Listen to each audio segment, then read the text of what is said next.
Now question है Ind AS 102 share based payment. चलिए question देखते हैं। Ankita holding incorporation grant 100 share to each employee of 500 employee 100 share दे रहे हैं। 1 January 2001 employee should remain in service during the vesting period. The share will be vest at the end of the first year if the company earning increase by 12%। Earning मतलब ये क्या है, non market link है, non market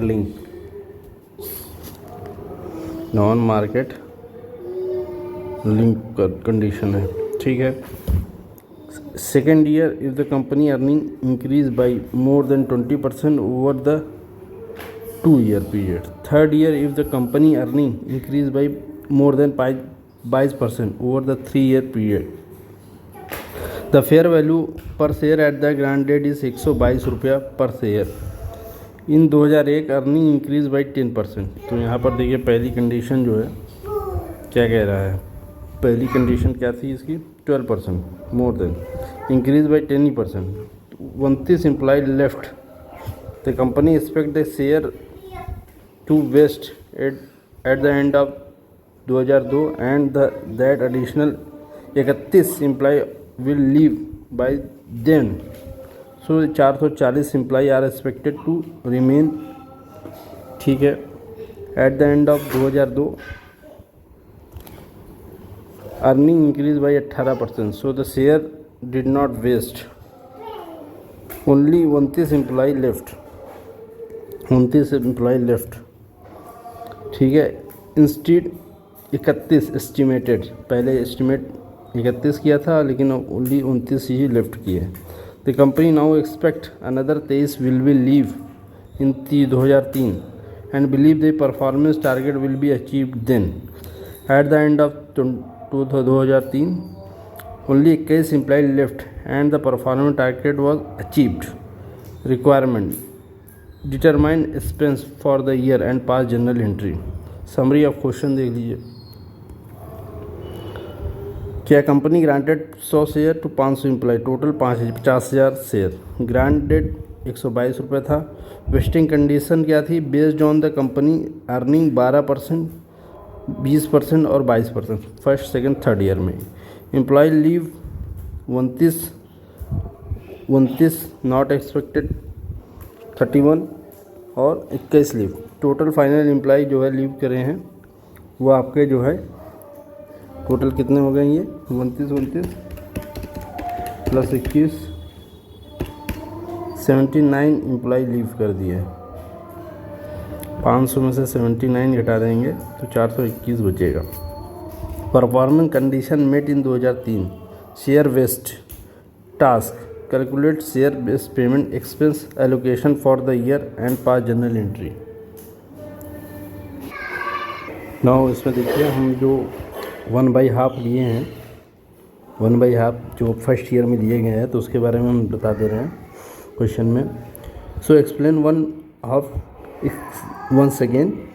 तो grant date 122 रुपया, total employ expected 440, each employ 100, performance condition 12% growth, first year में fail हो गया। Now only 20% over 2 year condition is possible। so at the end of 21 company expect the vesting will happen after 2 years end of the 2002। what does India says expense must be spread over the expected vesting period at the end। at this point expected vesting period 2 year 2001-2002। by the end of 2001 only 1 year out of 2 years has been passed। therefore cumulative expense 1/2 half of total expected cost। Total expected cost 44,000 से 122 रुपये के हिसाब से यहाँ पे इन्होंने घटा के यहाँ पर निकाल दिया 1/2। In simple word, since the company thought vesting period will take 2 more year at the end of first year it will booked half of total तो यहाँ पर देखिए पोजीशन क्या है। Step 1, by this time actual earning growth 18%, less than 20%. The second year condition failed. Now only 3-year condition can be achieved. So the company changed the expectation. Vesting will occur at the end of 3 years. Non-market linked condition at each year end you remeasure. यही बता रहा है। Cumulative expense based on the latest expectation vesting. You don't just spread evenly by the year end. जैसे 1/3 नहीं कर सकते, ये हमें जो है वही कह रहा है। You don't just spread evenly by the year. ये कह रहा है कि each year end रीमेजर करो 2/3 1/2 ये। Cumulative expense based on the latest expectation vesting.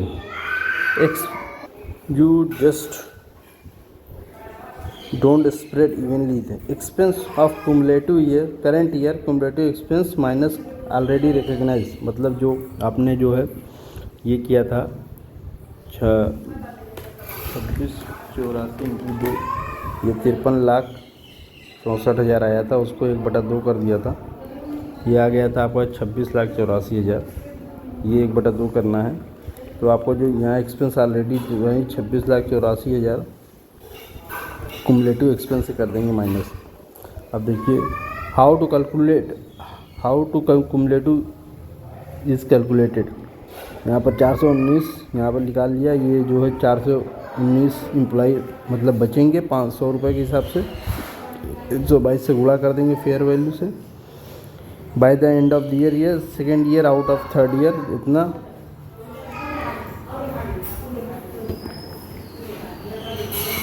How much to book 2002 इतना 26,84,000 बुक हो चुका है। टोटल बाय द एंड जो है 34 लाख आएगा, इसमें से घटा लेंगे तो 7 लाख समथिंग आएगा। Because of the vesting period expected 3 years, so the end of the second year you must recognise 2/3 of expected cost since already booked 1/2। You just in 2002 to bring the total expect up to 2/2 divided by 3।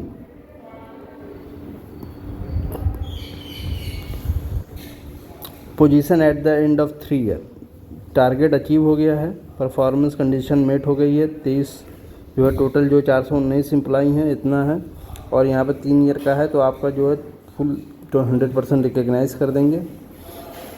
Expense जो है यहाँ पर पूरा जो है पहले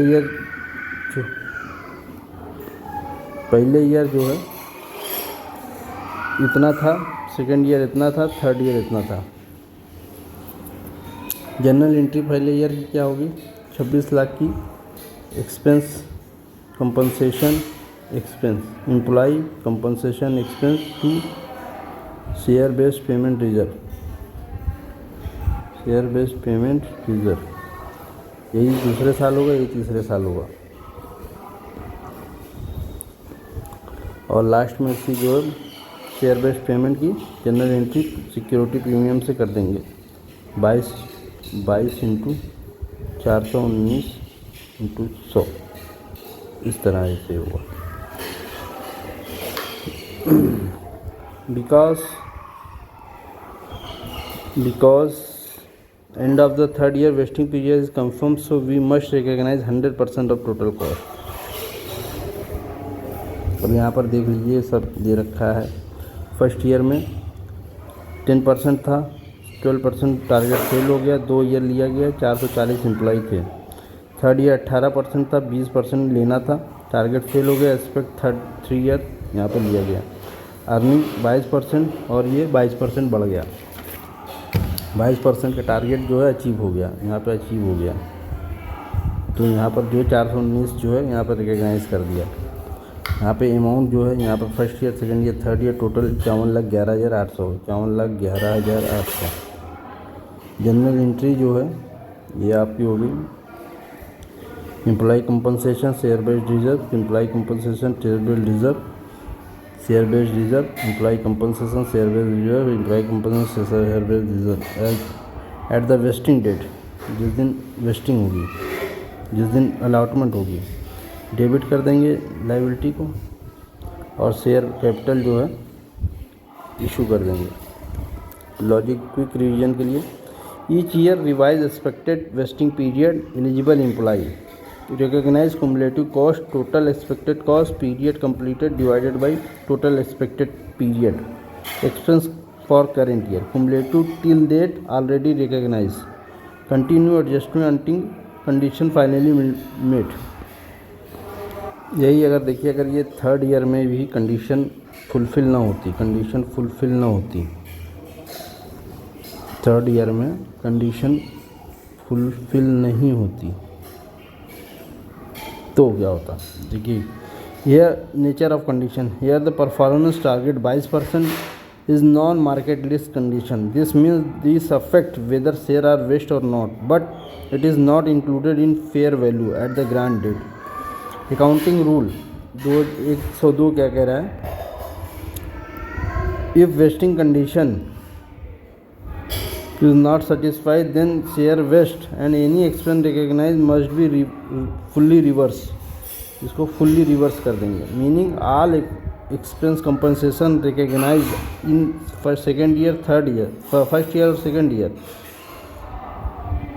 must be cancelled or reversed because the employee does not get any share and the company does not incur any actual obligation। तो यहाँ पर एग्जाम्पल क्या है, let's assume third year earning 20%, जबकि होना चाहिए था 22%। Share will not vest at all, यहाँ पर देखिए रिवर्स कर दिया जाएगा, फर्स्ट ईयर का, सेकेंड ईयर का, थर्ड ईयर का जो है सब कैंसिल कर दिया जाएगा। इसके बाद जो है जनरल एंट्री इसकी पास हो जाएगी, share based payment reserve debit कर दिया जाएगा टू एम्प्लॉय कंपनसेशन एक्सपेंस, ये रिवर्स हो जाएगा। उसके बाद इफेक्ट जो आएगा, previously recognise are fully reverse, profit and loss पे जीरो इम्पैक्ट आएगा बिकॉज नथिंग फाइनली वेस्टेड।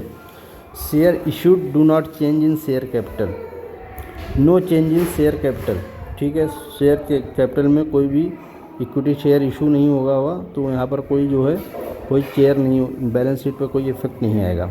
आपका कंसेप्ट क्या कहता है, कंसेप्चुअल क्लैरिटी, अगर ये मार्केट लिंक्ड है तो included in grant date fair value, still included not reverse, अगर ये मार्केट लिंक है तो रिवर्स नहीं होगा। लेकिन अगर नॉन मार्केट लिंक्ड है, मतलब जैसे प्राइस ऑफ शेयर जो है क्या नाम है, प्रॉफिट वगैरह का जो है कॉस्ट वगैरह केस है, जो मार्केट लिंक नहीं है उस केस में शेयर डू नॉट वेस्ट, ये रिवर्स होगा। यहाँ पे यहाँ पे रिवर्स नहीं होगा फर्स्ट केस में, मार्केट लिंक्ड है। अगर तो शेयर टारगेट प्राइस, अगर शेयर टारगेट प्राइस है, अगर अर्निंग प्रॉफिट टारगेट सेल्स वगैरह है तो यहाँ पर जो है शेयर वेस्ट नहीं होगा, मतलब शेयर नहीं मिलेगा, शेयर नहीं मिलेगा मतलब कैंसिल होगा। In short, if at the end of 3 years non-market performance target is not achieved, no vesting occur, all previously booked expense are reversed, final impact 0, ये आपका ख़त्म हो जाएगा।